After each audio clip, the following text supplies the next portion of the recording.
lhe deu permissão para se sentar aí? Este lugar de honra é para minha mãe biológica. Quem você pensa que é para se sentar aqui? Suma daqui!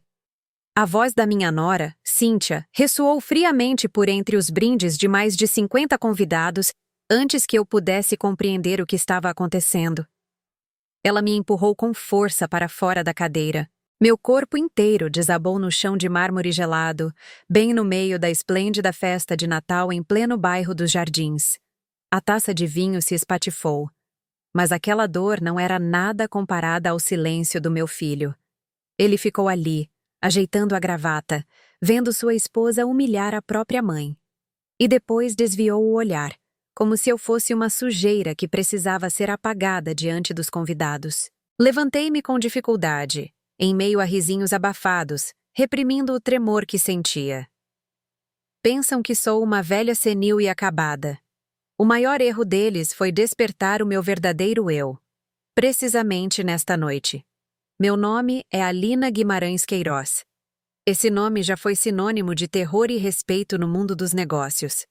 Sou a dama de ferro que construiu sozinha um império de transportes do zero. A viúva que engoliu as lágrimas para guiar sua família pela tempestade após a morte do marido. Eu acreditei. Acreditei cegamente que havia criado um filho decente. Um homem com coluna. Mas neste exato momento, caída sobre o mármore frio, com uma dor lancinante subindo dos meus joelhos até o quadril. A chefe, Dona Alina, morreu diante de 50 pares de olhos que me olhavam com uma mistura de pena e horror. Já não sou a rainha do império que criei, sou apenas um móvel velho, quebrado e estorvando. Transformei-me em um obstáculo, uma vergonha que precisa ser varrida da festa. E o pior não é o golpe físico. Não é a dor aguda dos ossos velhos batendo no chão duro. O pior é a sensação de que toda a minha vida desmorona diante dos meus olhos, nua e humilhante. Esta noite deveria ser a noite mais perfeita. Eu havia escolhido cuidadosamente o vestido de seda azul marinho, que meu falecido marido mais gostava. Eu me perfumara com o Shalimar, o aroma das lembranças felizes. Entrei no salão com o coração cheio de amor, inalando o cheiro do peru assado misturado com especiarias quentes, admirando as luzes douradas na árvore de Natal. Tudo parecia perfeito demais.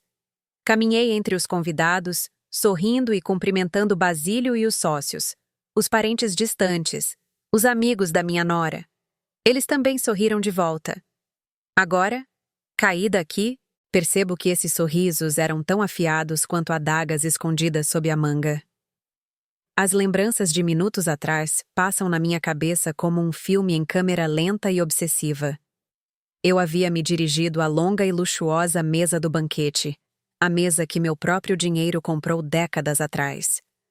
Caminhei para a cabeceira. Meu lugar legítimo. O lugar da chefe desta família.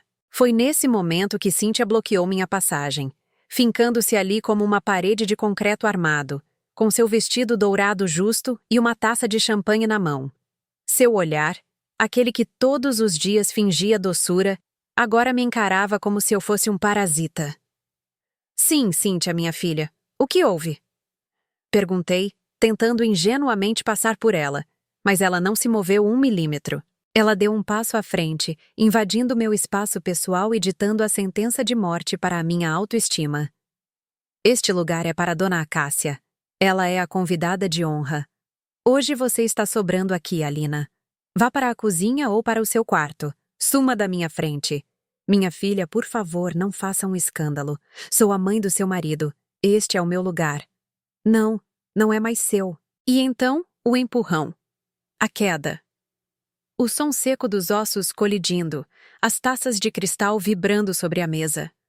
A música natalina continuava a tocar alegremente, de uma maneira grotesca, zombando da mulher que jazia aos pés da sua nora.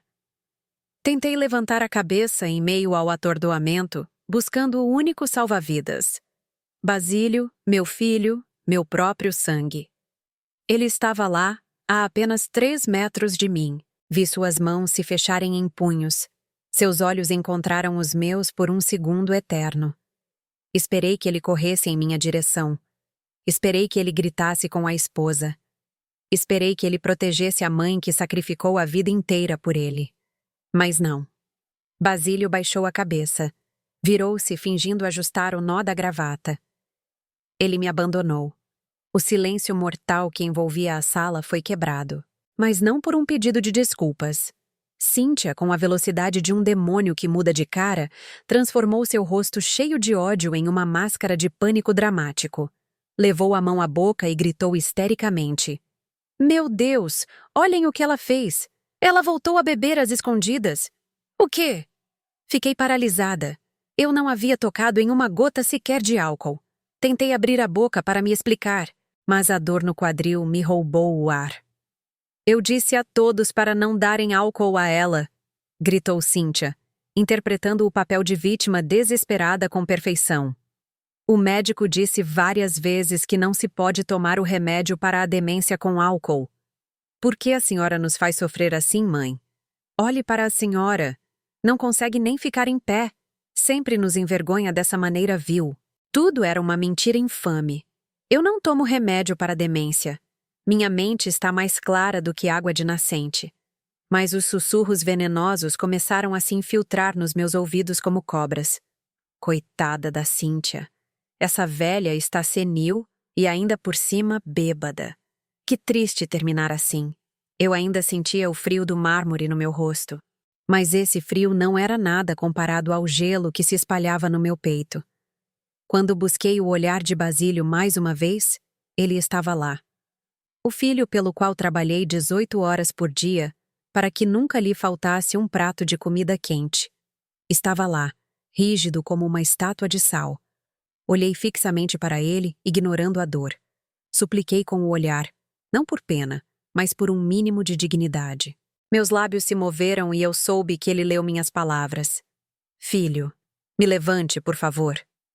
Basílio piscou. Vi sua mão direita se contrair. Uma intenção incompleta de estender a mão para a mãe. Por um instante, vi a sombra do menino obediente que ele costumava ser.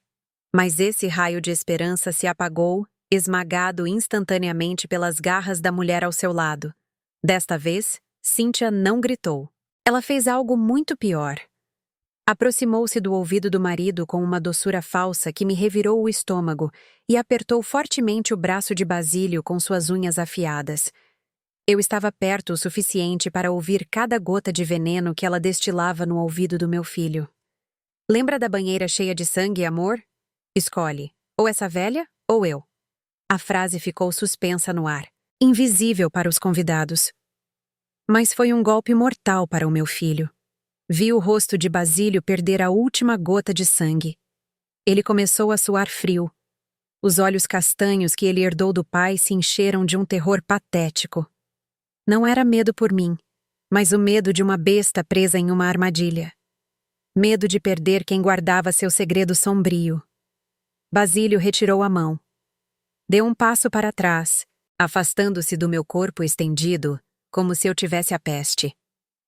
Lambeu os lábios secos.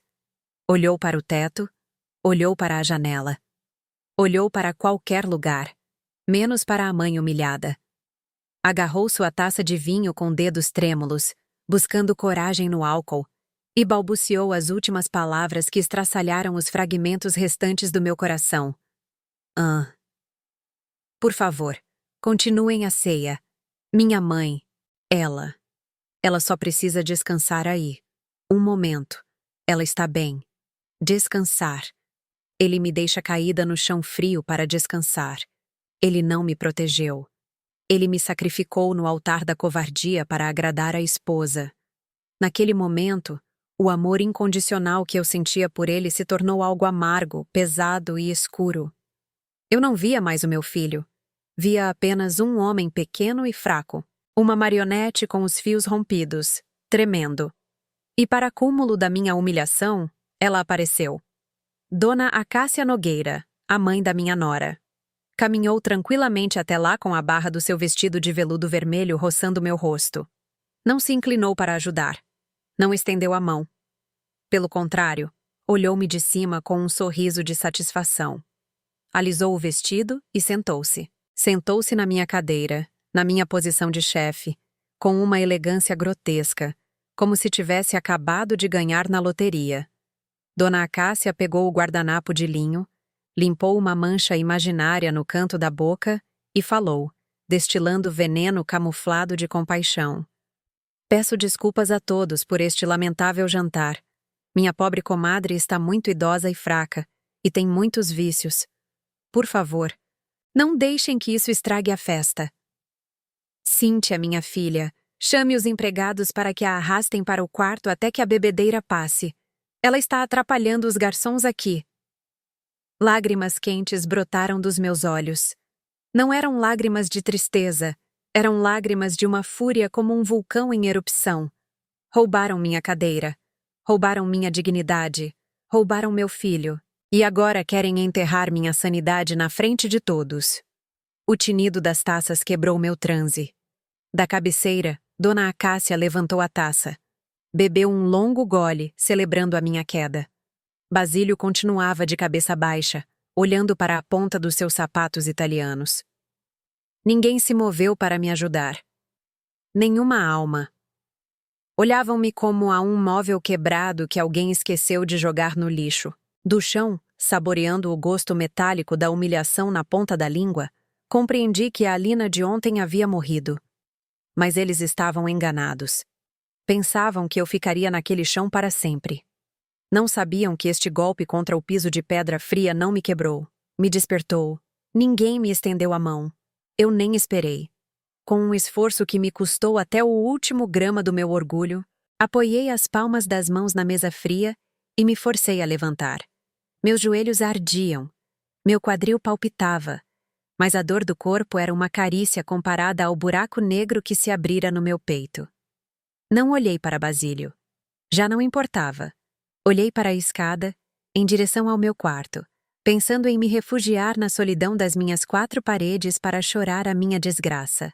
Mas Cíntia, com aquele sorriso triunfal que não lhe saía do rosto, interveio no meu caminho mais uma vez.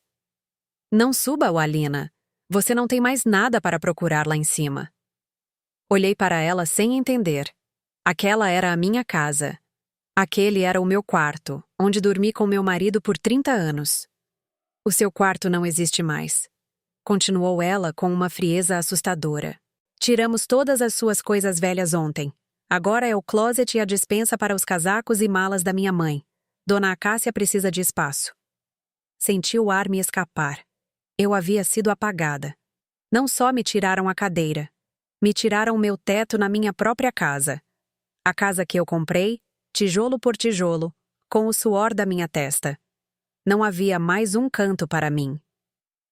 E as minhas coisas? Perguntei com um fio de voz.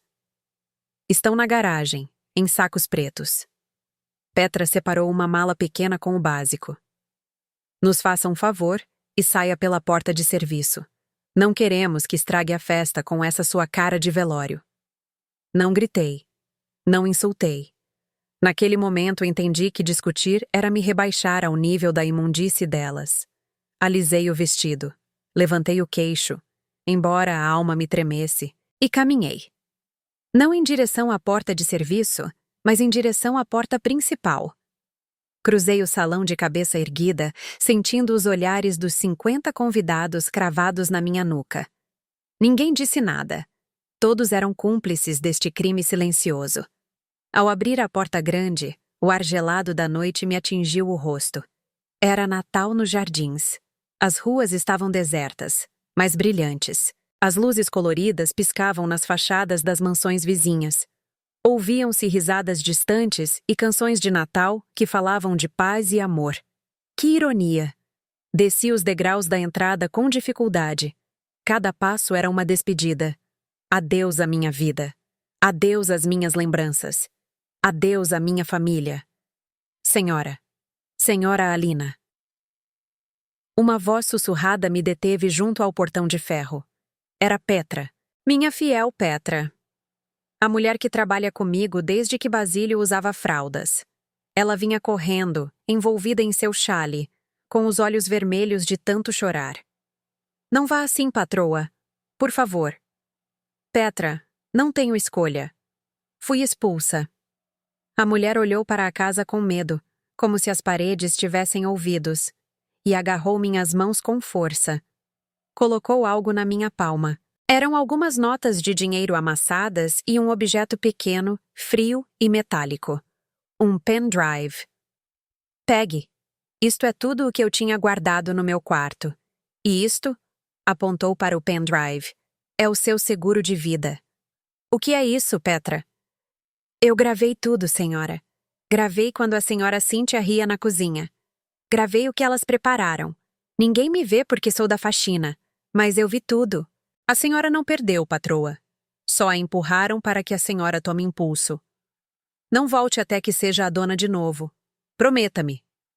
Apertei o pequeno dispositivo na mão até doer.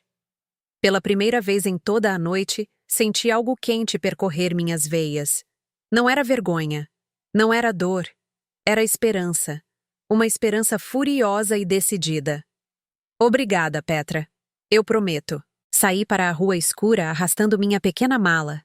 O vento cortava minha pele, mas o fogo que Petra havia acendido dentro de mim me mantinha aquecida. Olhei para trás uma última vez. A casa brilhava, linda e alheia. Eles acreditavam que eu tinha ido para morrer de tristeza em algum canto esquecido. Não sabiam que eu estava saindo para me preparar. Caminhei sozinha sob as luzes de Natal. Uma mulher de 63 anos, sem casa e sem filhos, mas com a verdade no bolso. E a verdade, mais cedo ou mais tarde, sempre vem à tona. Podem acreditar? Em plena noite de Natal, enquanto todos abraçam suas famílias, eu fui expulsa para a rua pelo meu próprio sangue. Se vocês também sentem o sangue ferver de coragem por esta injustiça, e se acreditam que cada lágrima minha será paga caro, por favor, deem like nesta história e escrevam nos comentários. Exijo justiça. O apoio de vocês é a única família que me resta esta noite para seguir adiante com a minha vingança. Cheguei à casa do Dr. Cássio Azevedo pouco depois da meia-noite. Cássio não é apenas meu advogado de confiança há 30 anos. É o único homem vivo que conhece todos os esqueletos enterrados nos alicerces da Queiroz Logística. Ao me ver na porta dele com a minha mala velha e a maquiagem borrada, ele não fez perguntas estúpidas. Serviu-me um café preto forte e me levou ao seu escritório. Preciso de um computador, Cássio. Foi tudo o que eu disse. Ele assentiu e me deixou sozinha em frente à sua escrivaninha de mogno. Minhas mãos, que horas antes seguravam taças de cristal fino, agora tremiam ao segurar o pequeno pendrive que Petra havia me dado. Senti que tinha uma bomba nas mãos, e eu não estava errada. Conectei a memória. A tela se iluminou com uma luz azul que machucava meus olhos cansados. Havia várias pastas, mas uma chamou minha atenção imediatamente. Dizia: Backup automático. Tablet sala. Petra havia me dito que Cynthia usava aquele tablet para controlar a música e as luzes da casa inteligente. Mas, aparentemente, sua vaidade a fazia sincronizar tudo com seu telefone pessoal. Cliquei em um arquivo de vídeo datado de 3 meses atrás. A data coincidia exatamente com a semana em que Basílio mudou. A semana em que parou de me visitar e começou a me olhar com medo. O vídeo se abriu. A imagem era nítida. Era o banheiro principal da mansão. Aquele banheiro de mármore branco que eu desenhei. Cynthia apareceu no enquadramento. Usava um hobby de seda cor pérola. Mas o que me gelou o sangue não foi vê-la, mas sua expressão. Ela não estava chorando. Não estava angustiada. Estava cantarolando uma música da moda enquanto se olhava no espelho e ajeitava o cabelo. Eu a vi abrir o armário de remédios. Tirou um frasco dos meus comprimidos para dormir. Aqueles que desapareceram misteriosamente da minha cômoda semanas atrás. Abriu e começou a espalhá-los pelo chão com cuidado, como quem decora um bolo. 1 aqui, 2 ali. Em seguida, fez algo que me revirou o estômago. Levou um comprimido à boca. Fez o gesto de engolir e, em seguida, cuspiu na privada e deu a descarga. Ela não tomou nada. Nenhum sequer. Mas o espetáculo estava apenas começando. Cynthia se abaixou e tirou de debaixo da pia uma garrafa plástica. A princípio, pensei que fosse algum limpador. Mas quando vi o líquido espesso e vermelho, entendi. Era xarope de groselha. Ela o despejou em um copo com água. Misturou com o dedo e depois, com uma frieza de cirurgião, começou a espirrar no chão. Manchas vermelhas sobre o mármore branco. Em seguida, arregaçou a manga do hobby e lambuzou o líquido pegajoso nos pulsos, simulando cortes profundos que não existiam. Senti náuseas. Tive que desviar o olhar por um segundo para não vomitar ali mesmo. Aquela mulher estava montando uma cena de crime. Uma tragédia grega barata no banheiro do meu filho. No vídeo, Cynthia revisou sua obra-prima. Assentiu, satisfeita com a carnificina falsa. Então pegou o celular. Pensei que chamaria uma ambulância ou Basílio, mas não. Levantou o telefone. Colocou sua melhor cara de sofrimento trágico. Aquela cara de virgem dolorosa que ela também faz bem. E tirou uma selfie. Sim, uma foto de si mesma com os pulsos falsamente ensanguentados e os comprimidos no chão. Depois, gravou uma mensagem de voz. Aumentei o volume do computador ao máximo para não perder detalhes. Sua voz, que segundos antes cantarolava funk de playlist de academia, agora soava quebrada, agônica. Mamãe, está tudo pronto. O cenário está perfeito. Quando o Basílio chegar e vir isso, ele vai morrer de susto. Vou dizer a ele que se não tirar aquela velha das nossas vidas, eu me mato de verdade. O peixe já mordeu a isca. Aquele idiota vai cair de joelhos. Te aviso quando tiver o controle das contas. O vídeo terminou quando ela soltou o telefone na pia para se jogar no chão e se fingir de morta, esperando a chegada do meu filho. Fiquei olhando a tela preta, petrificada. O silêncio no escritório de Cássio era absoluto, mas na minha cabeça havia um furacão. Durante meses, pensei que meu filho fosse um ingrato. Pensei que o dinheiro o havia corrompido. Mas a verdade era muito mais retorcida. Basílio não era apenas um covarde. Era uma vítima. Vivia sob terror psicológico. Aquela mulher o havia manipulado com a ameaça mais baixa que existe: a culpa de uma morte. Basílio acreditava que sua esposa havia tentado tirar a própria vida por culpa dele. Por isso ele me evitava. Por isso abaixava a cabeça. Por isso me deixou caída no chão. Porque em sua mente limitada e aterrorizada, ele estava escolhendo entre a vida da esposa e o orgulho da mãe. Senti uma mistura de emoções tão forte que quase me afoguei. Primeiro foi nojo. Um nojo profundo, visceral, de Cynthia e sua mãe. Essas mulheres não eram humanas. Eram predadoras. Depois senti pena. Uma pena dolorosa por Basílio, aquele homem adulto que se deixou castrar mentalmente por um par de atrizes de novela barata. Mas depois, a pena evaporou, e em seu lugar nasceu algo frio e duro, como o diamante. Fechei o computador com força. Levantei-me. Já não me doíam os joelhos. Já não sentia o cansaço da noite. Aquela mulher pensa que ganhou. Pensa que tem meu filho amarrado com correntes de culpa. Pensa que me tirou do tabuleiro. Mas cometeu um erro fatal.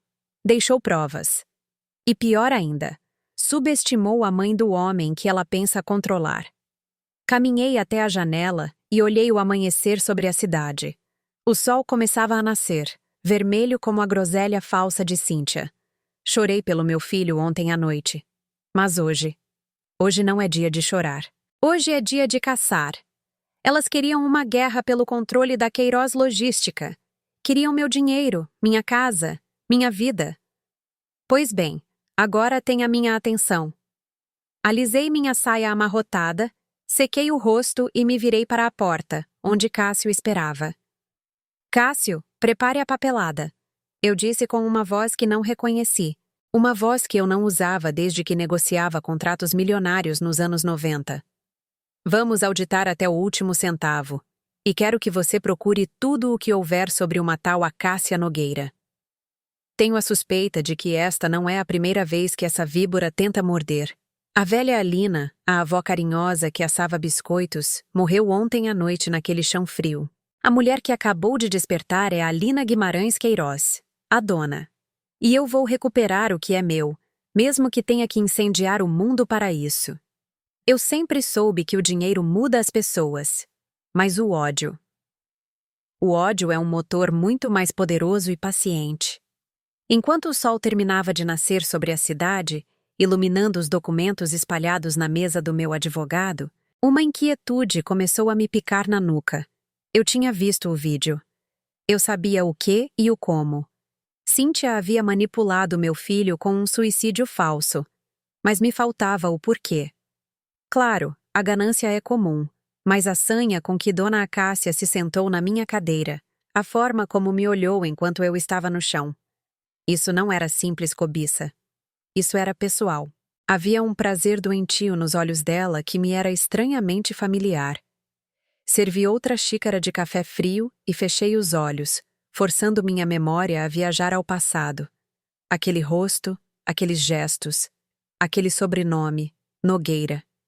De repente, uma lembrança embaçada de 25 anos atrás me atingiu.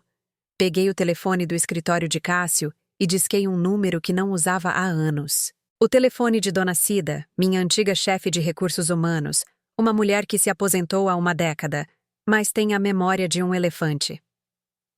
Alô? Atendeu uma voz sonolenta. Cida, sou a Lina.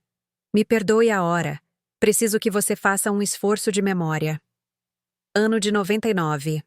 Estávamos procurando uma gerente de operações para a expansão para Curitiba. Você se lembra das finalistas. Houve um silêncio do outro lado da linha. Depois, um suspiro longo. Ai, dona Alina, como esquecer aquele processo? Foi quando tivemos aquele problema com a candidata que falsificou as cartas de recomendação. Qual era o nome dela, Cida? Deixe-me pensar. Era uma mulher muito preparada. Sim, mas mentirosa como ela só. O nome era Acácia Nogueira. Senti um arrepio percorrer minha espinha. Acácia, minha comadre, a avó dos meus netos imaginários, a mulher que ontem brindou com o meu vinho. Cida continuou falando, alheia ao terremoto que suas palavras estavam causando em mim.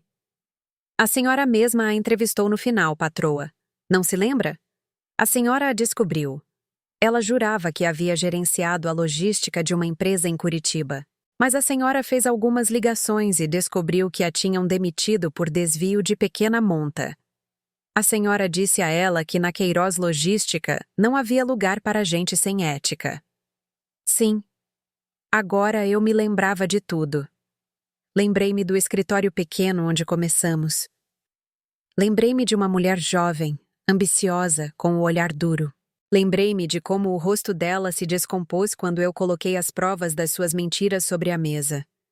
Ela não chorou, não pediu perdão. Levantou-se, pegou a bolsa e me disse algo que, naquela época, me pareceu o chilique de uma perdedora. A senhora está sentada em um lugar que me cabe por talento, não por sorte. Algum dia a vida colocará as coisas no seu devido lugar. Desliguei o telefone com as mãos geladas.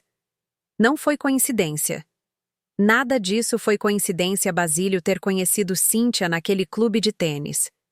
Não foi o destino que ele se apaixonasse perdidamente por ela. Não foi sorte. Tudo foi um plano. Um plano gestado durante 25 anos na mente podre de uma mulher que não soube aceitar um não como resposta. A Cássia não queria que sua filha se casasse bem. Queria que sua filha se casasse com o meu filho para tomar o que ela acreditava que eu havia roubado dela. Levantei-me e comecei a andar em círculos pelo escritório. Os detalhes começaram a se encaixar como peças de um quebra-cabeça macabro. Lembrei-me de uma tarde, há uns 6 meses, quando fui às compras com Cynthia e sua mãe. Estávamos em uma boutique na rua Oscar Freire. A Cássia foi pagar um vestido e abriu a carteira. Dentro, no compartimento transparente onde as pessoas normais guardam fotos dos filhos ou de santos, ela tinha um papel amarelado, dobrado e plastificado para não se desfazer. Perguntei o que era. Ela sorriu. Aquele mesmo sorriso torto de ontem à noite e me disse: "É o meu amuleto, Alina. É a carta que me lembra que ninguém pode me dizer não 2 vezes. Era a carta de rejeição. Minha carta de rejeição. Ela havia guardado minha assinatura por 2 décadas e meia, alimentando seu rancor a cada dia, ensinando a filha a me odiar desde o berço. Cíntia não foi criada para ser esposa. Foi criada para ser uma infiltrada, uma soldada na guerra particular da mãe. E então me lembrei do deslize. Aquele comentário que Cíntia soltou em um almoço de domingo e que eu, na minha ingenuidade de mãe cega, deixei passar. Estávamos falando da redecoração do escritório principal. Cíntia riu, tomou um gole de vinho e disse: "Devíamos trocar aquela cadeira de couro velha do escritório. Minha mãe diz que essa cadeira tem o nome dela. A senhora só sentou aí por engano." Todos nós rimos. Pensei que fosse uma piada de mau gosto. Basílio até brincou dizendo que a sogra era muito ambiciosa. Mas não era piada. Era a verdade dita nas entrelinhas. Deixei-me cair no sofá de couro, oprimida pela magnitude da traição. Eu estava dormindo com o inimigo. Convidei para minha mesa as mulheres que planejaram minha destruição antes que meu filho tivesse idade para fazer a barba. Isto não é um conflito de sogra e nora. Isto não é sobre se eu cozinho melhor o peru ou se me meto na criação dos filhos. Isto é uma invasão. É um roubo corporativo e pessoal executado com uma paciência diabólica. Olho o relógio. São 8 horas. Na minha casa, na minha sala de jantar, a Cássia já deve ter acordado. Provavelmente está pedindo que lhe sirvam o café da manhã na minha louça de porcelana, sentindo que finalmente ganhou a partida de xadrez que começou em 1999. Pobre iludida. Ela guardou uma carta de rejeição por 25 anos. Eu acabo de descobrir a verdade em 5 horas. Ela tem o rancor, mas eu tenho a lei. Tenho a verdade e, acima de tudo, tenho a fúria de uma mãe que acaba de se dar conta de que usaram o filho dela como bucha de canhão. A Cássia pensa que recuperou o seu lugar. O que ela não sabe é que, ao se sentar naquela cadeira, ativou a armadilha que lhe custará muito mais do que um emprego. Ela vai pagar com a liberdade da filha e com a própria reputação. O jogo mudou. Já não sou a presa. Agora sou a caçadora que conhece o cheiro da besta. E a besta está gorda, confiante e dormindo na minha cama. Às 9 horas, a campainha do escritório de Cássio não anunciou uma visita de cortesia. Anunciou a guerra. Um mensageiro de moto entregou um envelope grosso selado com o logotipo de um escritório de advogados que eu conheço bem. São os tubarões da advocacia que as empresas contratam quando querem demitir 1000 funcionários sem pagar um centavo. Minhas mãos não tremeram ao abri-lo. Já não. O medo havia se evaporado com o café da manhã, dando lugar a uma clareza fria e cortante. Li o documento. Cada linha era uma punhalada traiçoeira redigida com uma linguagem legal asséptica e brutal. Solicitação de ação de interdição por incapacidade mental. Eles não perderam tempo. O documento alegava que eu, Alina Guimarães Queiroz, sofria de demência senil galopante, agravada por um alcoolismo crônico oculto. Como prova, citavam o lamentável incidente da noite de Natal, onde supostamente agredi convidados e perdi o controle das minhas faculdades. Mas o que me fez o sangue ferver não foram as mentiras. Foi o pedido final. Solicitavam minha internação imediata na Clínica Santa Fé, um lugar muito elegante que, na verdade, é uma prisão de luxo para velhos ricos que estorvam. E a nomeação de Basílio como meu único tutor legal, com plenos poderes para administrar e liquidar os ativos da Queiroz Logística. Queriam me vender. Queriam me prender para desmembrar minha empresa e repartir o dinheiro. E no final da folha, pequena e trêmula, estava a assinatura do meu filho, Basílio. Ele havia assinado minha sentença de morte civil. Cássio olhou para mim com preocupação. Alina, isso é grave. Se um juiz assinar isso provisoriamente, eles podem te tirar de circulação ainda hoje à tarde. Eles têm testemunhas. Tem seu filho. Tem o vídeo da sua queda. Precisamos de um milagre. Não preciso de um milagre, Cássio. Preciso de um tabelião. Agarrei minha bolsa e saí disparada. Não havia tempo para o trânsito de São Paulo. mas minha urgência abriu caminho. Eu tinha que chegar ao escritório do Dr. Anselmo Vasconcelos, o tabelião que guardou os segredos do meu marido e os meus por 40 anos. O trajeto foi uma tortura. Minha mente repassava cada cenário. Se eles tomassem o controle hoje, amanhã a Queiroz Logística seria história. Venderiam a frota de caminhões, matariam os depósitos e a Cássia compraria uma mansão na Europa com o dinheiro que custou a vida do meu esposo. Eu não permitiria. Eu mesma queimaria a empresa antes. Cheguei ao cartório no centro de São Paulo. O edifício cheirava a madeira velha e papel antigo. Um cheiro que sempre me deu paz. Dr. Anselmo, um homem de 80 anos, com a pele como pergaminho, mas os olhos vivos como brasas, recebeu-me de imediato.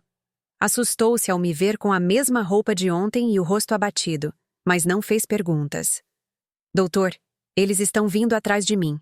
Eu disse sem rodeios, colocando a intimação sobre a escrivaninha de carvalho. Querem me declarar louca. Querem a empresa. Anselmo leu o papel, ajustando os óculos. Seu senho se franzia cada vez mais.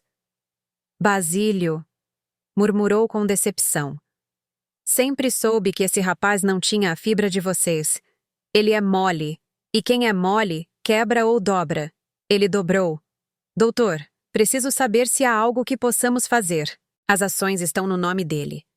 Eu as cedi há 5 anos, quando me aposentei. Legalmente, ele é o acionista majoritário. Anselmo se levantou devagar e caminhou até um cofre antigo embutido na parede, atrás de um quadro de Tiradentes. Alina, você é uma mulher brilhante para os negócios, mas seu marido, que descansa em paz, era um homem que olhava o futuro com desconfiança. Ele amava Basílio, sim, mas sabia que o dinheiro fácil corrompe. E sabia que você, por amor de mãe, seria capaz de entregar tudo. O tabelião tirou uma pasta de couro preta coberta de poeira. Quando fizemos a transferência de ações e propriedades para o nome de Basílio, seu esposo insistiu em redigir um documento privado, um aditamento de proteção patrimonial. É um anexo ao fideicomisso que nunca mostramos a Basílio para não ofendê-lo, mas que você e eu assinamos em fé pública. Do que o senhor está falando, Anselmo?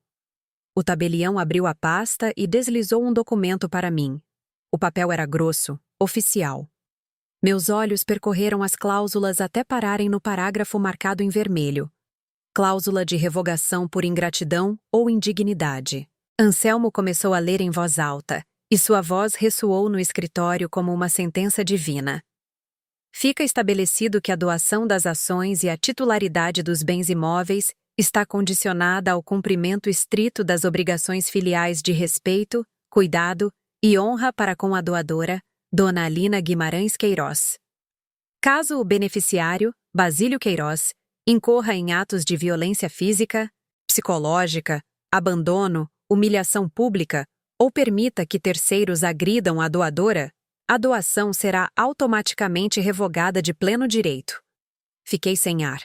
Minhas mãos se agarraram ao papel como se fosse um salva-vidas no meio do oceano. O que isso significa, doutor? Perguntei com um fio de voz.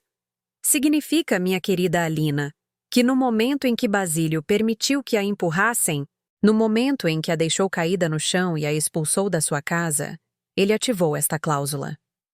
Anselmo me olhou com um sorriso triste, mas firme. Legalmente, desde a noite de 24 de dezembro, Basílio não é dono de nada, nem da empresa, nem da casa, nem do carro que dirige. Tudo retornou automaticamente ao fideicomisso mestre, do qual você é a única administradora e beneficiária vitalícia. Senti o ar voltar aos meus pulmões. Não era ar, era fogo, era poder. E eles não sabem. Não. Seu marido quis que fosse um seguro invisível, uma armadilha para ratos, se me permite a expressão. Só se ativa se o rato morder a mão que o alimenta. Lágrimas rolaram pelo meu rosto, mas desta vez não eram de dor. Eram de gratidão para com o homem que, mesmo do túmulo, continuava a me proteger. Meu esposo sabia que meu coração de mãe seria minha fraqueza e me deixou esta espada para me defender quando meu amor não fosse suficiente. Sequei as lágrimas com as costas da mão. Doutor, este documento serve para barrar a interdição. Serve para deter todos eles. Alina, com isso você tem o controle absoluto. Pode deixá-los na rua com um estalar de dedos. Levantei-me da cadeira. Já não me sentia velha. Já não me sentia cansada. Sentia-me perigosa. Anselmo, prepare cópias autenticadas. Muitas. E chame a polícia de investigação econômica. Fiquei sabendo que minha nora convocou uma reunião de família urgente para esta tarde, para celebrar a minha suposta loucura e tomar o controle. Anselmo assentiu, entendendo meu plano. Você vai, Alina? Ah, sim, eu vou. Ajeitei o paletó, sentindo como a dona Alina, que construiu um império, despertava do seu letargo. Eles querem declarar minha incapacidade, pois eu vou lhes mostrar do que sou capaz. Saí do cartório com o documento grudado ao peito. O medo havia desaparecido por completo. Cíntia, a Cássia e meu pobre filho Basílio haviam cavado sua própria cova com sua ganância. Pensaram que estavam encurralando uma ovelha velha, mas não perceberam que acabavam de despertar a leoa. A armadilha estava pronta e eles caminhariam direto para ela, sorrindo. 7 dias. 7 dias vivi oculta na casa de Cássio, como uma fugitiva na minha própria cidade. Mas não perdi tempo. Enquanto meus inimigos se embriagavam com o poder que acreditavam ter, eu afiava minhas armas em silêncio. Hoje era 6 de janeiro, dia de Reis. O dia em que as crianças recebem presentes.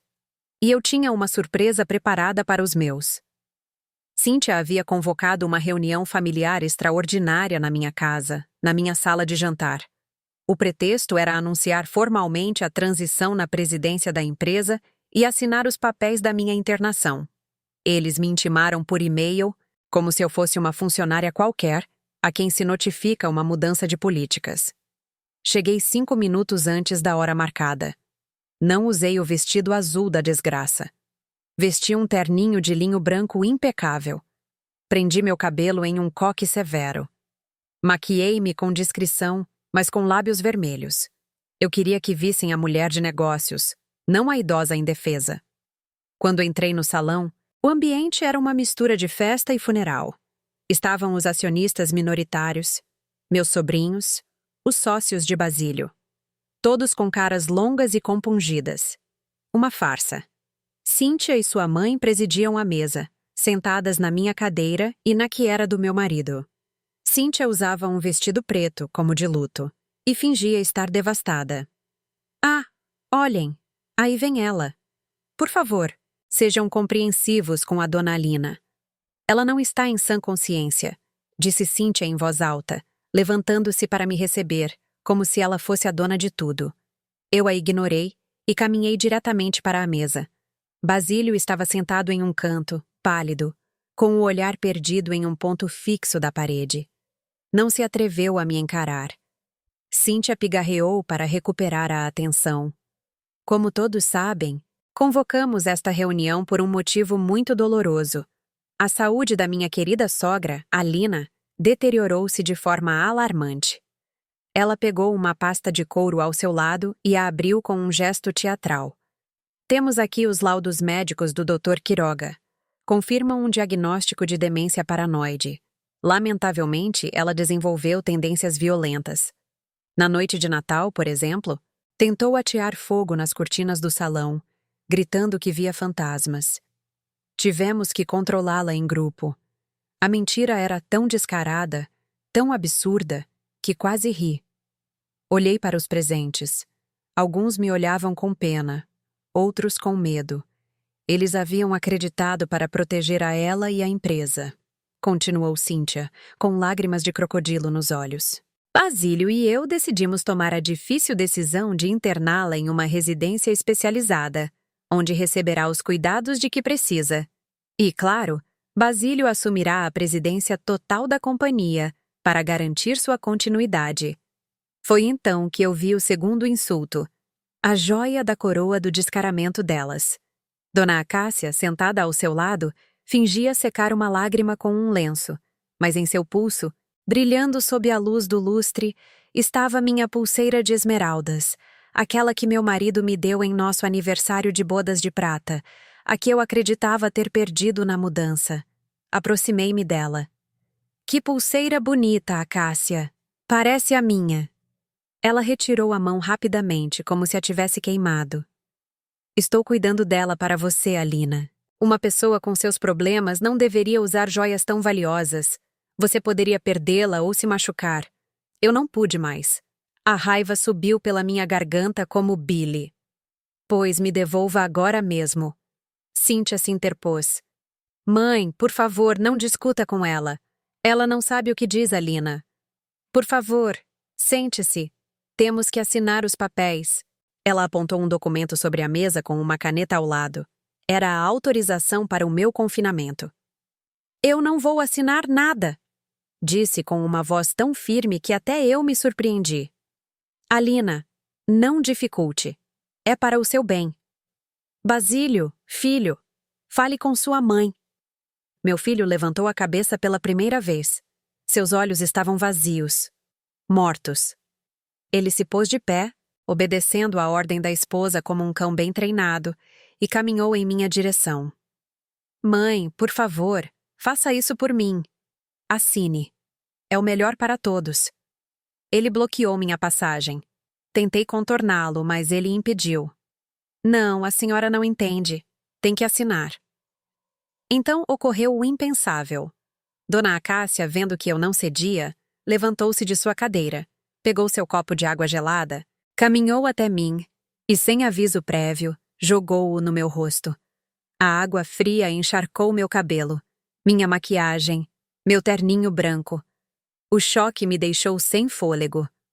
Reaja, velha louca! Gritou Acácia com o rosto desfigurado pelo ódio. Pare de atormentar sua família. Assine logo para que possam seguir com suas vidas. O salão ficou em silêncio total. Os convidados me olhavam encharcada, humilhada, enquanto a água pingava do meu queixo para o chão. Eu ainda não havia me recuperado do impacto quando Cíntia fez um sinal com a cabeça para um canto do salão. 2 homens vestidos de preto, enormes como armários, começaram a caminhar em minha direção. Eram seguranças. A senhora não quis assinar por bem, Alina, pois assinará por mal, disse Cíntia com um sorriso cruel. Segurem-na. Vamos colocar a digital dela no papel. Os homens se aproximaram. Um agarrou meu braço esquerdo, o outro o direito. Suas mãos eram como tenazes de aço. Começaram a me arrastar para a mesa. Pateei. Resisti, mas foi inútil. Eram fortes demais. Vi o documento se aproximar. Vi a almofada de tinta. Vi a cara de triunfo de Cíntia. Eles iam me obrigar. Iam roubar minha liberdade, minha identidade com minha própria impressão digital. Olhei para Basílio. Ele observava a cena, imóvel, com o rosto desfigurado. Não fez nada para detê-los. Iria permitir que 2 brutamontes forçassem a mãe a assinar a própria condenação. Naquele momento, o medo se foi, e só restou a raiva. Uma raiva pura, vulcânica, que me queimava por dentro. Meu Deus! Ninguém vai me ajudar. É assim que minha vida vai terminar? Submetida pela força. Traída pelo meu sangue. Declarada louca por um par de cobras? Se chegaram até aqui, por favor, comentem o número 1 abaixo para saber que ainda tenho companheiros de viagem neste caminho. A presença de vocês é minha maior motivação para contar a parte final. Soltem a senhora agora mesmo ou serão presos por sequestro e agressão. A voz não era minha. Era grave, autoritária, e ressoou no salão como um trovão. Os 2 gorilas que me seguravam congelaram. Senti como suas mãos de aço afrouxaram o aperto em meus braços. Levantei o olhar. No umbral da porta dupla, que havia sido aberta de par em par, não estava nenhum convidado atrasado. Estava o Dr. Anselmo Vasconcelos, meu tabelião, ladeado por 4 agentes da Polícia de Investigação Econômica e 2 oficiais uniformizados. O silêncio que caiu sobre a sala foi absoluto. Cíntia, que segundos antes sorria com malícia, ficou pálida como papel. Acácia deixou cair o documento que pretendia me fazer assinar. Basílio, meu filho, olhava para os policiais com a boca aberta, incapaz de processar o que estava acontecendo. "O que significa isso?" gritou Cíntia, tentando recuperar sua arrogância habitual.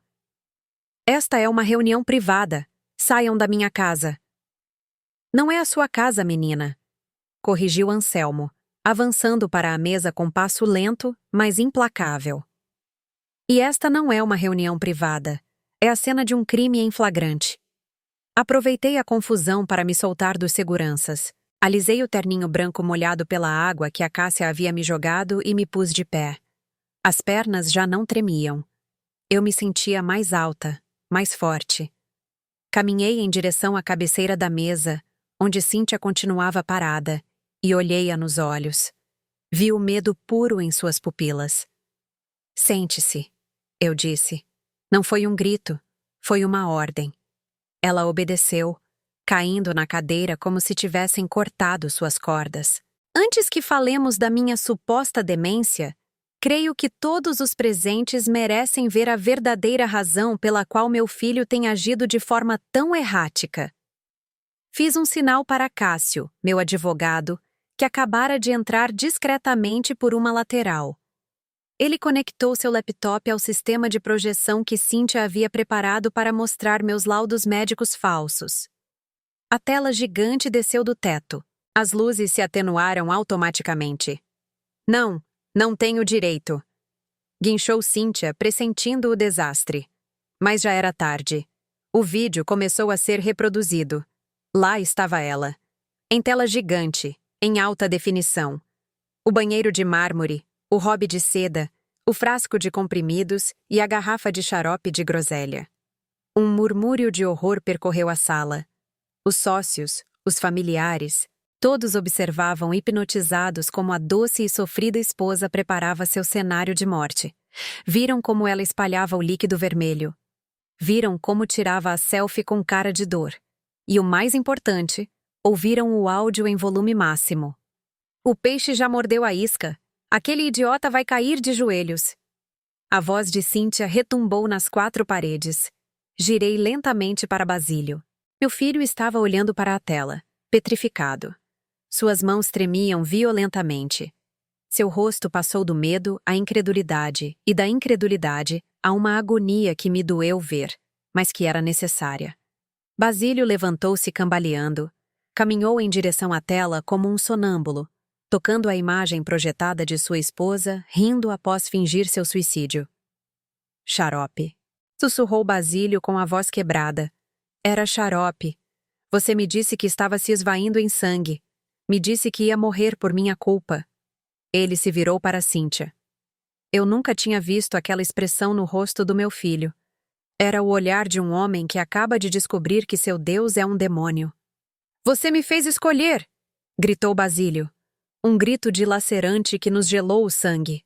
"Você me fez expulsar minha mãe para a rua porque eu pensei que você ia se matar. E era xarope." Cíntia tentou se aproximar dele. "Meu amor, deixe-me explicar. É um vídeo manipulado. Ela editou." "Não me toque!" uivou ele, recuando e tropeçando em uma cadeira. "Você é um monstro!"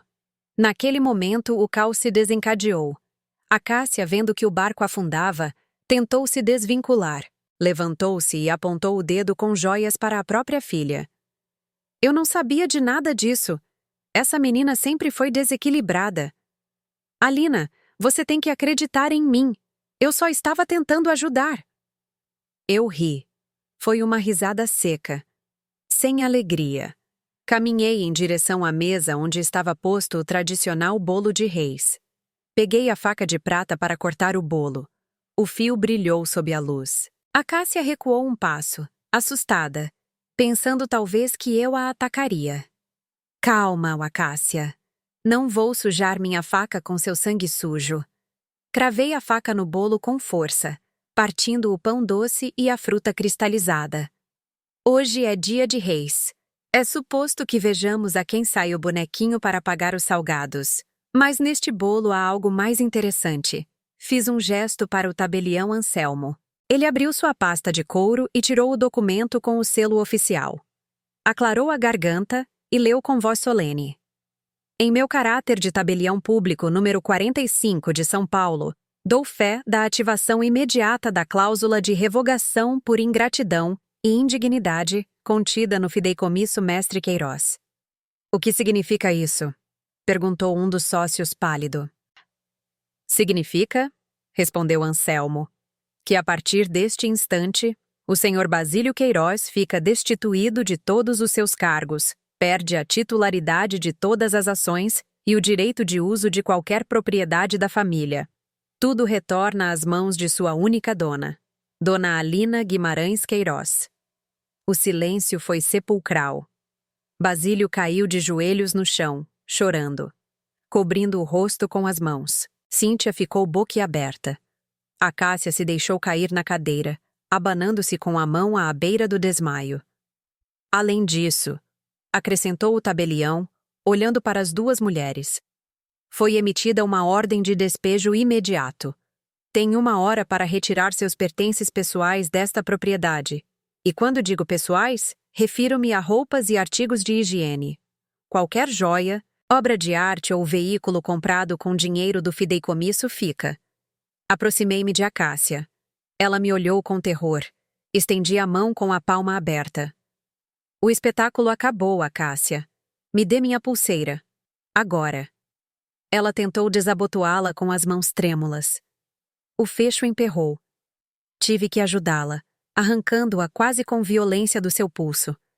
Sentia fria na minha mão. Minha pulseira. Minha história. E você? Olhei para Cíntia, que estava paralisada em um canto. Pare de chorar. As lágrimas de crocodilo não funcionam mais aqui. Você tem 60 minutos e sugiro que se apresse, pois dei ordem aos seguranças para revistarem cada mala. Se tentar levar um único talher de prata, juro que sairá daqui algemada. Basílio continuava no chão, soluçando como uma criança pequena. Olhei-o de cima. Senti uma pontada de dor no peito, mas a ignorei. Ele havia escolhido o seu lado. Ele havia assinado minha sentença de loucura há poucos minutos. Levante-se, Basílio, eu disse com frieza. Você está amassando o tapete. Mãe, me perdoa. Eu não sabia. Não me chame de mãe. Hoje não. Hoje sou a dona da casa de onde você me expulsou. E você é apenas um convidado que abusou da minha hospitalidade. Girei-me para os policiais.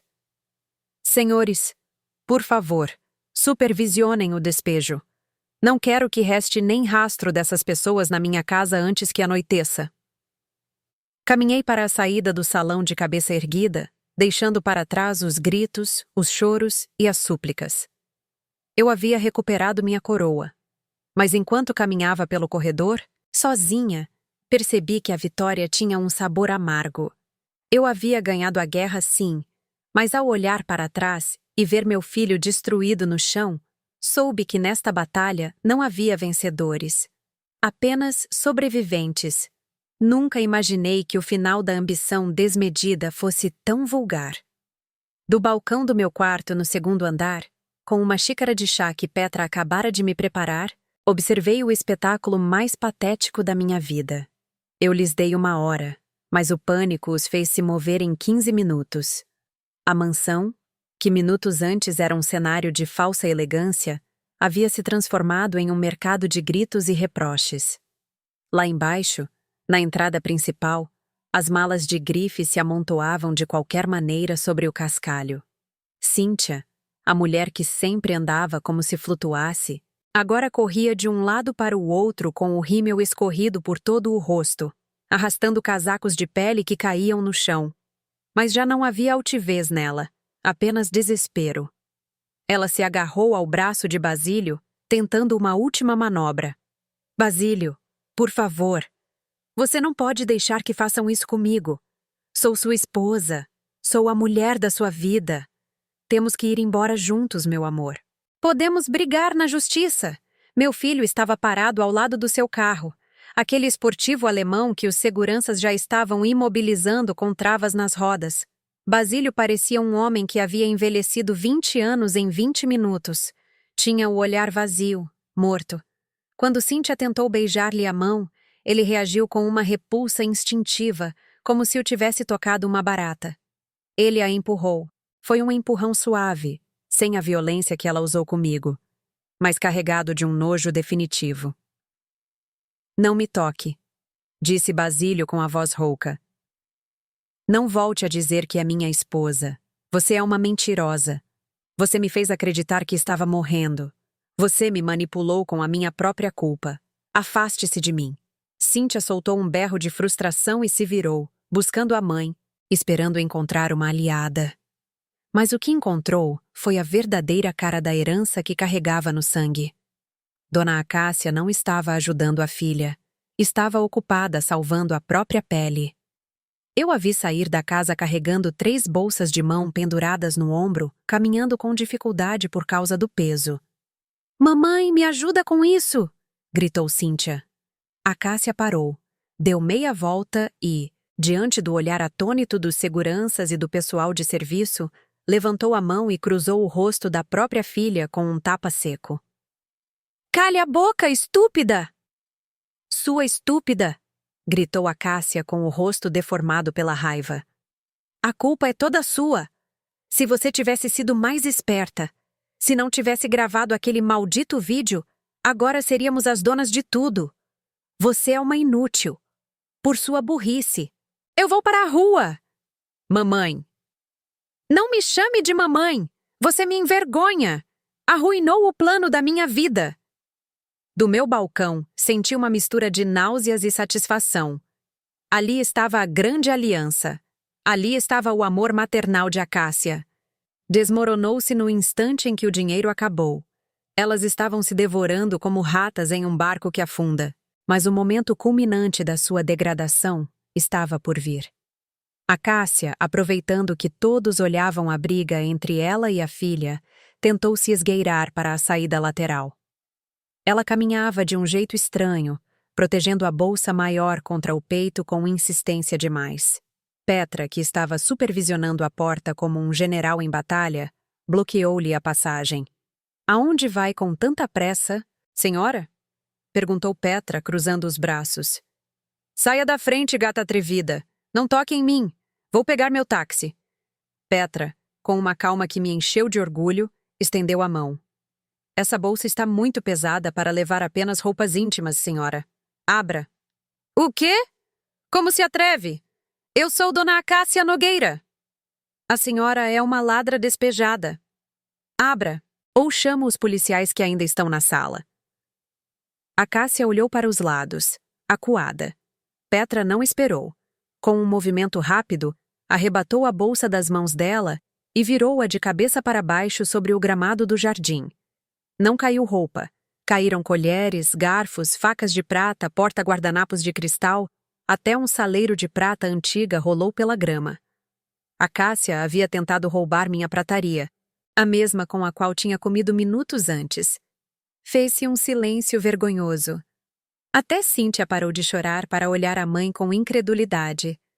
Petra olhou para o butim espalhado na terra e depois olhou para a Acácia com uma pena infinita. "Esses talheres têm o brasão da família Queiroz gravado, senhora", disse Petra. "A senhora não tem nem o sobrenome nem a classe para usá-los." Acácia, vermelha de raiva e humilhação, agachou-se. Não para pedir perdão. Agachou-se para tentar pegar um garfo de prata do chão, engatinhando na grama com seu vestido de marca. "São meus! Eu mereço por aguentar essa velha!" gritava, enquanto tateava na terra. Petra pisou na mão dela suavemente, mas com firmeza sobre a grama. "Não, senhora. Deixe isso aí e suma." Dona Alina disse para levar o que é pessoal. "A prata não é sua. Nunca foi." Acácia levantou-se, sacudindo a terra dos joelhos, murmurando maldições. Os guardas a tomaram pelos braços, a ela e a Cíntia, e as escoltaram até o portão. Eu as vi sair para a rua, empurrando suas malas, brigando entre si, culpando-se mutuamente pela desgraça. Olhei para Basílio. Ele continuava ali parado junto ao seu carro, imobilizado. Não olhou a esposa ir embora. Levantou o olhar para o balcão e me viu. Nossos olhares se cruzaram. Esperei ver ódio nos seus olhos, mas só vi uma derrota absoluta. Um vazio imenso. Ele fez um gesto como se quisesse levantar a mão para me cumprimentar ou pedir algo, mas se arrependeu. Baixou a cabeça, pegou uma pequena mochila esportiva do banco de trás do carro e começou a caminhar em direção à saída. Sozinho, sem carro, sem esposa, sem mãe. Petra levantou o olhar para mim e fez um sinal de missão cumprida. Dei um gole no meu chá. Já estava frio. Girei e entrei no meu quarto. A casa estava em silêncio pela primeira vez em anos. Não era um silêncio de solidão. Era o silêncio da limpeza. O lixo já estava fora. Agora, finalmente, eu podia começar a respirar. Passou-se um mês desde que limpei minha casa de parasitas. 30 dias em que trabalhei mais do que nos últimos 10 anos para endireitar o navio da Queiroz Logística. Demiti os gerentes corruptos que Cíntia havia colocado. Renegociei contratos. Voltei a ser eu.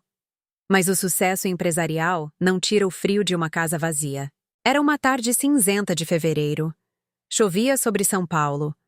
Aquela chuva teimosa e fria que suja os carros e entristece a alma. Eu estava no meu escritório revisando faturas quando Petra entrou. Não trazia café.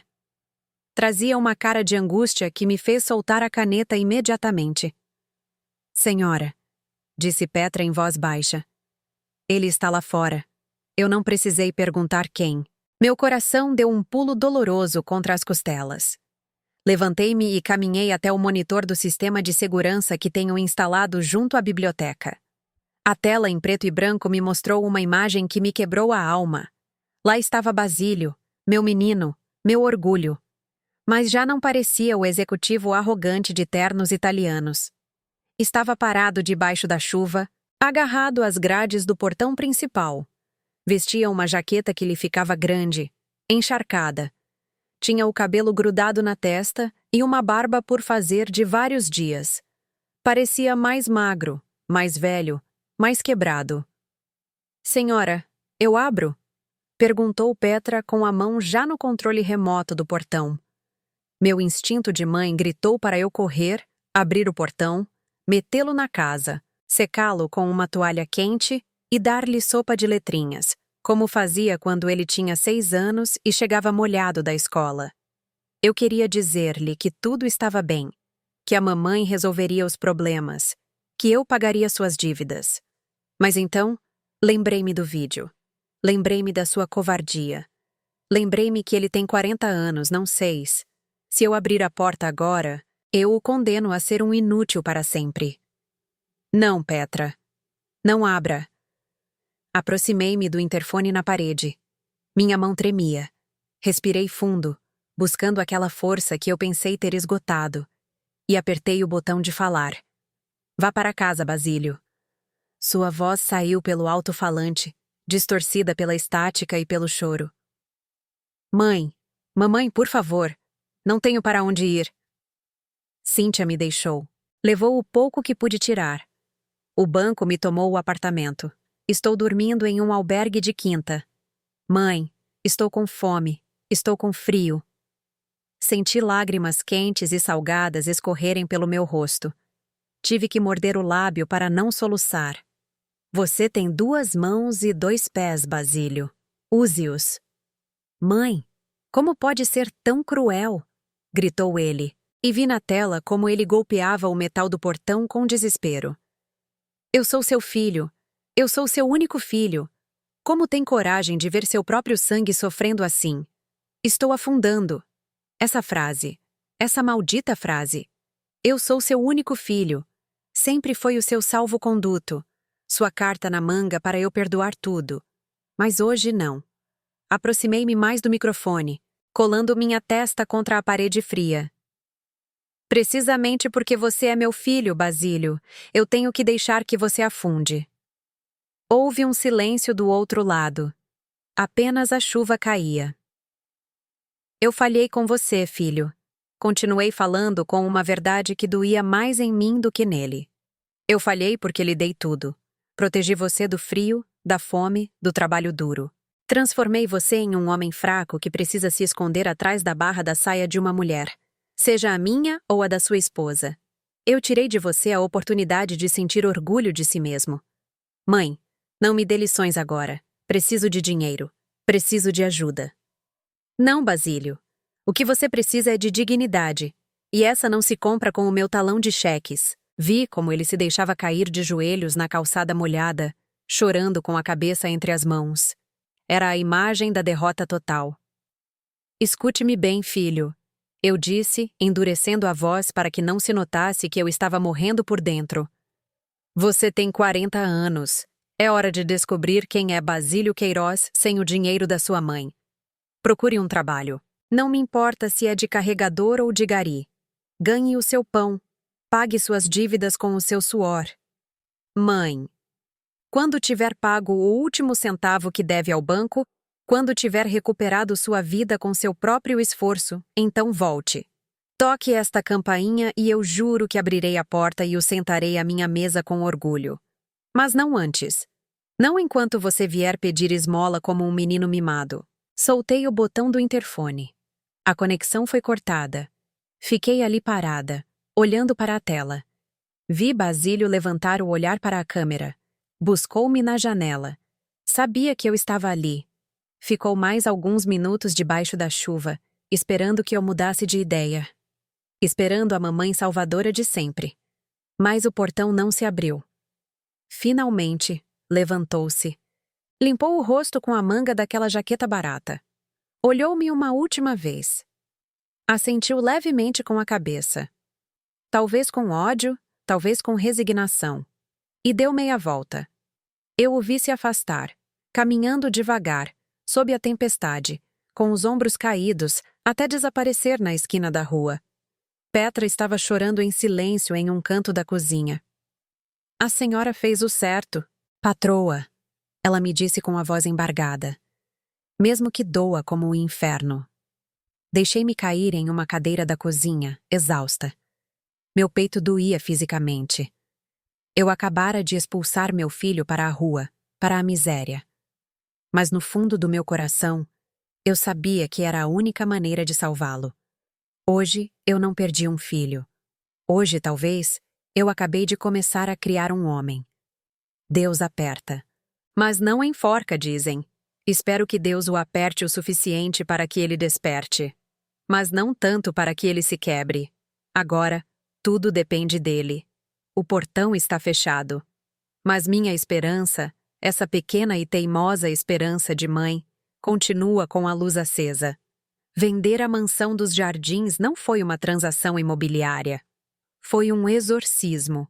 O dia em que entreguei as chaves aos novos donos, um casal jovem com filhos pequenos que corriam pelo jardim, senti que estava tirando um casaco de chumbo que havia carregado por anos. Aquela casa, com suas colunas de mármore e seus lustres de cristal importado, havia sido o cenário da minha glória, mas também o teatro da minha tragédia. Ali, eu fui a grande senhora, mas também fui a vítima. E eu não queria mais ser nenhuma das duas coisas. Não levei nada que não fosse essencial. Os móveis de design, as cortinas de seda, as estátuas frias, tudo ficou. Que fiquem com os fantasmas. Eu só queria a minha liberdade. Com o dinheiro da venda, fiz duas coisas que escandalizaram meus antigos círculos sociais. Primeiro, criei a Fundação Alina, um fundo legal e econômico dedicado exclusivamente a proteger pessoas idosas de abusos patrimoniais. Contratei os melhores advogados, aqueles tubarões que antes defendiam corporações, e lhes dei uma nova missão: defender os avós que, como eu, são vistos como caixas eletrônicos pelas próprias famílias. Garanti que nenhuma outra mãe tivesse que ser empurrada em uma noite de Natal para despertar. Segundo, comprei um sítio no interior de São Paulo. Não é uma mansão. É uma casa de campo com paredes de pau a pique, telhado de telhas coloniais e uma varanda longa onde o sol da tarde bate. Aqui não há chão de mármore que gela os pés. Aqui há piso de cerâmica de barro que guarda o calor do dia. Mudei-me com Petra. Já não como minha empregada, mas como minha companheira de casa. Ela tem o próprio quarto, tão grande quanto o meu. Pelas manhãs, ela já não me serve café na cama. Sentamo-nos juntas na cozinha com nossas canecas de cerâmica para conversar, enquanto ouvimos os pássaros cantarem nos abacateiros. A vida aqui tem outro ritmo, um ritmo que cura. Descobri um prazer que desconhecia. Sujar as mãos. Eu que passei 40 anos assinando cheques e revisando planilhas, agora passo minhas manhãs com as mãos metidas na terra preta e úmida. Plantei buganvílias, roseiras e uma horta de ervas aromáticas. Ver uma planta crescer, cuidar dela, podá-la e vê-la florescer me ensinou mais sobre a paciência e o amor verdadeiro do que todos os livros de negócios que li. Pelas tardes, recebo visitas. Não são senhoras da sociedade que vêm fofocar. São mulheres jovens, empreendedoras, garotas com fogo nos olhos que querem engolir o mundo, mas não sabem por onde começar. Eu as oriento. Ensino-lhes como ler um contrato, como negociar com fornecedores, como se fazer respeitar em um mundo de homens. Vê-las triunfar é a minha nova fortuna. Foi em uma dessas tardes tranquilas, enquanto o sol tingia de laranja a paisagem do interior, que Dr. Cássio chegou de visita. Meu velho advogado vinha com sua pasta de sempre, mas seu caminhar estava mais leve. Sentou-se comigo na varanda e Petra nos trouxe uma jarra de suco de laranja com limão. Cássio bebeu um gole longo, suspirou, olhando o jardim, e finalmente falou. Tenho notícias, Alina, do processo penal. Deixei meu tricô sobre a mesa e olhei para ele. Já não sentia ansiedade, apenas uma curiosidade distante, como quem pergunta sobre o clima em um país que já não visita. Diga. O juiz ditou sentença preliminar contra Cíntia e a Cássia. Assenti, esperando os detalhes. Fraude, falsificação de documentos e abuso de confiança. Acontece que o seu caso destampou uma cloaca. Ao auditar as contas delas, a polícia descobriu que a Cássia vinha usando a identidade de Cíntia para sacar créditos em nome de outras pessoas. Mãe e filha jogaram a culpa uma na outra durante todo o julgamento. Foi um espetáculo lamentável. E agora? Cíntia conseguiu um acordo para evitar a prisão, mas ficou na ruína total. Terá que trabalhar o resto da vida para pagar as multas.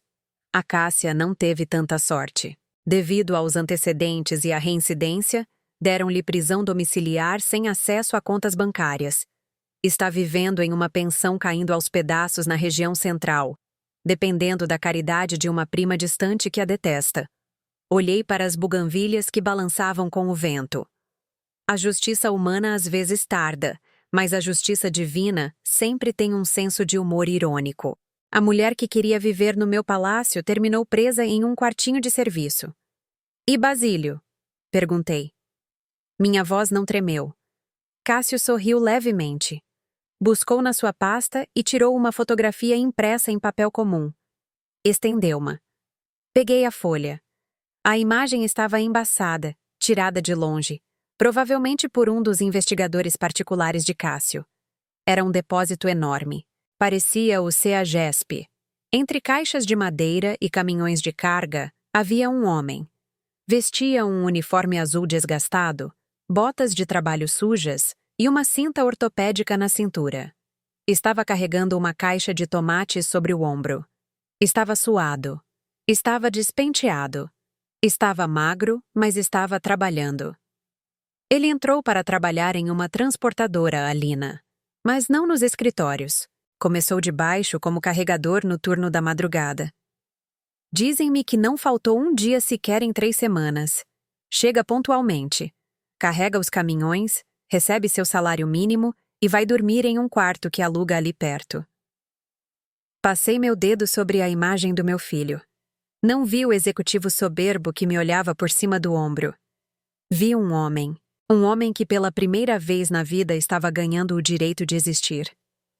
Você não o ajudou, não é, Cássio? Nem um centavo. Exatamente como você me pediu. Ninguém sabe que ele é seu filho. Para eles, é só Basílio, o novo carregador. Senti uma paz imensa inundar meu peito. Uma paz quente e sólida. Devolvi a foto a Cássio. Deixe-o lá, eu disse. Que ele sue. Que os músculos dele doam. Que ele aprenda quanto realmente pesa uma caixa de mercadoria. Algo que nunca soube quando as mandava mover do seu escritório com ar-condicionado. Não quer que eu lhe mande alguma mensagem? Não. O silêncio é o melhor professor que ele tem agora. Cássio guardou suas coisas e partiu quando a noite caiu. Fiquei sozinha na varanda, escutando os grilos. Fechei os olhos e respirei fundo. O aroma de terra molhada e jasmim. Durante anos, pensei que meu legado fosse a empresa. O dinheiro, o sobrenome. Como eu estava errada. Meu legado não é o que construí com cimento. Meu legado é ter me partido em 1000 pedaços para depois ter a coragem de me reconstruir. Peça por peça. Mas desta vez sem peças que sobram. Basílio está aprendendo a lição. Cíntia e a Cássia estão pagando suas dívidas. E eu? Eu estou aqui, vendo minhas roseiras florescerem com as mãos sujas e o coração limpo. Isto não é um final feliz de conto de fadas. É algo melhor. É um final real. É a vida que segue. Mas agora, segue sob as minhas próprias regras. Estou sentada no meu jardim, à sombra de um velho abacateiro. Tenho um caderno no colo e uma caneta na mão. Ao meu redor, só a paz. O vento move suavemente as folhas, e o sol da tarde aquece meus ossos. Esses mesmos ossos que bateram no chão frio naquela fatídica noite de Natal.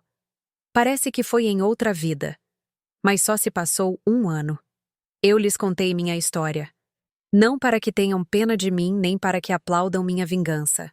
Contei-a porque preciso que entendam algo que a mim custou 63 anos e muitas lágrimas aprender. A todas as mães e pais que estão me escutando, quero dizer algo, olhando-os nos olhos da alma. Amamos nossos filhos. Daríamos a vida por eles. Mas há uma linha muito tênue entre amar e mimar demais. Eu cruzei essa linha. Eu transformei meu filho em um inútil ao lhe dar tudo sem pedir nada em troca. Não cometa meu erro. Não se transformem em lenha seca para aquecer os seus filhos. Durante anos, eu me queimei. Sacrifiquei meus sonhos, meu descanso e meu dinheiro para que Basílio não passasse frio. E no final, quando eu já era pura cinza, ele tentou me varrer porque eu sujava o chão perfeito dele.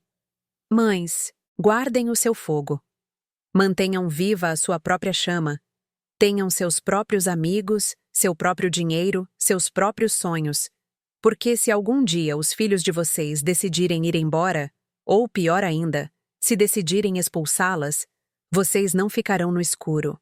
Vocês continuarão a brilhar com luz própria.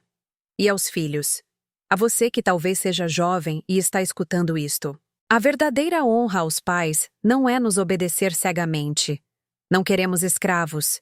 Queremos homens e mulheres de bem. Honrar sua mãe é viver de tal maneira que ela possa levantar a cara com orgulho quando disserem o seu nome. E por favor, nunca, jamais, permita que seu parceiro o transforme em um traidor do seu próprio sangue. O amor de casal é lindo, sim, mas quem o ama de verdade não pedirá que você pise em quem lhe deu a vida. Se alguém o coloca na disjuntiva de escolher entre sua mãe e sua esposa, essa pessoa não o ama. Essa pessoa quer possuí-lo. Também aprendi uma lição sobre a cobiça que espero que a Cássia e Cíntia estejam aprendendo onde quer que estejam. A cadeira que não é sua, pinica. Elas quiseram sentar-se na minha cabeceira, quiseram comer com meus talheres e gastar meu dinheiro. Mas esqueceram que a cadeira do chefe não é confortável. Está cheia de espinhos, de responsabilidades e de trabalho duro. Se você se senta nela sem tê-la conquistado, a cadeira vai expulsá-lo. A vida tem um mecanismo maravilhoso de equilíbrio.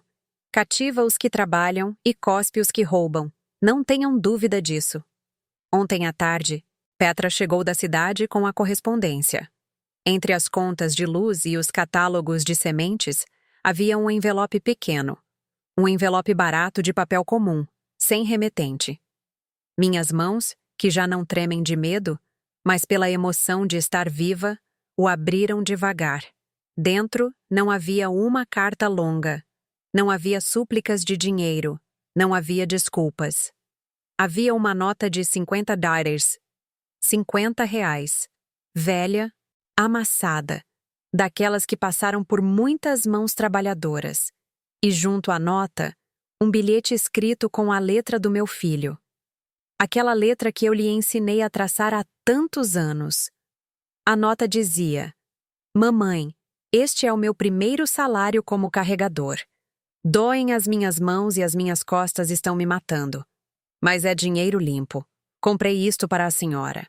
Me perdoe por ter demorado 40 anos para ser um homem. Dentro do envelope, vinha também um pequeno lencinho de algodão branco, simples, com uma flor bordada no canto. Não era de seda, não era de marca. Provavelmente ele o comprou em uma barraca na rua, perto do depósito. Mas quando levei esse lencinho ao rosto, ele cheirava a limpo. Cheirava a esforço.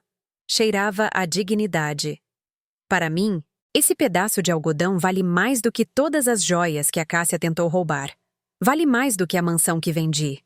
Não corri para o telefone para ligar para ele. Não lhe mandei um cheque de volta. Dobrei a nota com cuidado. Guardei o dinheiro e o lencinho na minha gaveta, junto às fotos do meu esposo. Sorri. Um sorriso tranquilo, sem amargura. Basílio está começando o caminho dele. Eu estou aproveitando o meu. Talvez um dia nossos caminhos se cruzem novamente naquela mesa que prometi.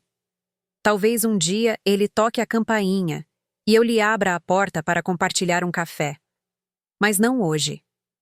Hoje, eu tenho que regar minhas roseiras. Hoje, eu tenho que dar aula às minhas alunas. Hoje, eu tenho que viver. Nunca é tarde demais para começar de novo. Não importa se a empurraram, se você caiu ou se a quebraram. Enquanto tiver vida, você tem a força para se levantar, sacudir a poeira e construir o seu próprio paraíso. Mesmo que seja em uma casinha de pau a pique, longe de tudo. Eu sou Alina Guimarães Queiroz. Fui uma vítima. Fui uma vingadora. Mas hoje sou simplesmente uma mulher livre. E isso, meus queridos amigos, é o maior triunfo de todos. Obrigada por me escutar.